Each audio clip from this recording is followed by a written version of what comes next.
Detrick DeBurr, candidate for House District 65.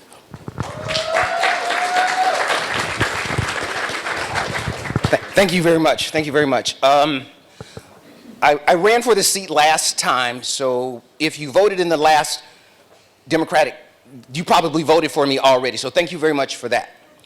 With that said, so I don't want to waste a whole lot of time with that, I want to say a couple of things. Number one, I want to let you know that you're winning.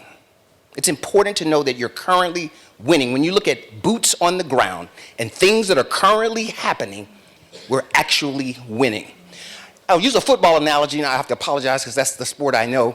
But you can look at the scoreboard and see what the score is, but you also can watch the line of scrimmage, where you're literally knocking them off the ball. You're actually making the tackles. You're getting the things done on the field. What's happening is we're getting things done on the field. So although you watch CNN and Fox or whatever, right, we're flipping seats, every single one, not by a little bit, but by a lot. You're making history. You have a person running for every single race. That's never happened before.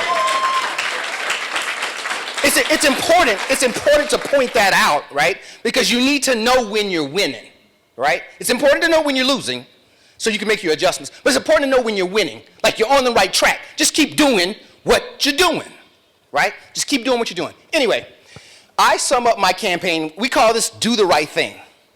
At the end of the day, it's not about leaning right or about leaning left.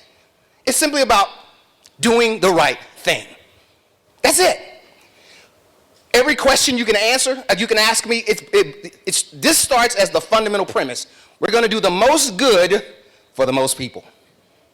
That's where we're starting. That's baseline. We're going to do the most good for the most people.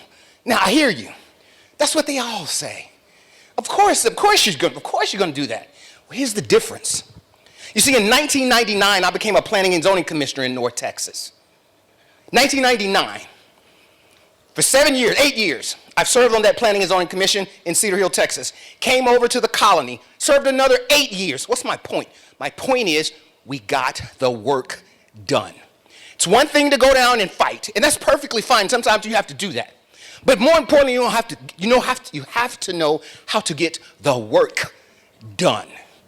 See, you voted for people to run your cities. You voted for people to run your schools. But they need resources to do their job. People in Austin have resources. People on the ground have problems. You hired them to fix the problems. You hired them to manage the resources. But for some reason, in Louisville, for example, with the ISD, those resources don't get all the way down to the people who can solve the problems. That's what we have to fix.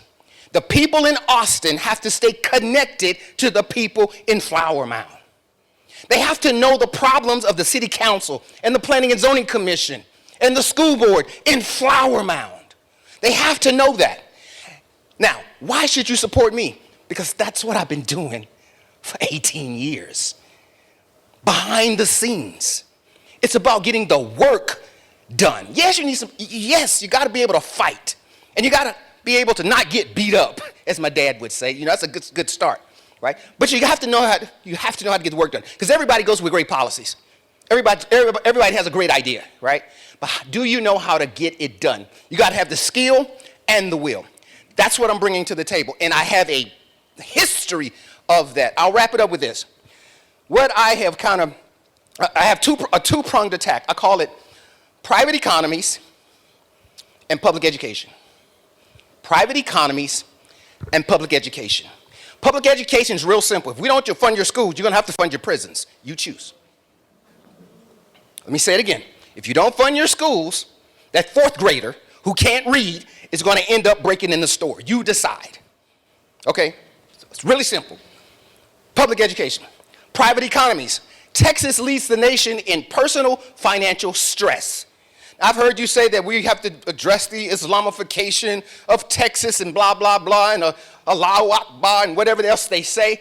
But if you can't pay your bills, if you can't feed your children, that's your biggest problem. Personal economies. We must have a livable wage. That means that not only a minimum wage, but a livable wage. That means that we need to tie living wages to the consumer price index. So when prices go up, wages go up. This helps business people. I'm wrapping up, because now you can plan and project. Anyway, with that said, go out, tell your friends and your family that this is one where we're winning. We can make this happen. I look forward to meeting you all and inviting you down to Austin. Thank you.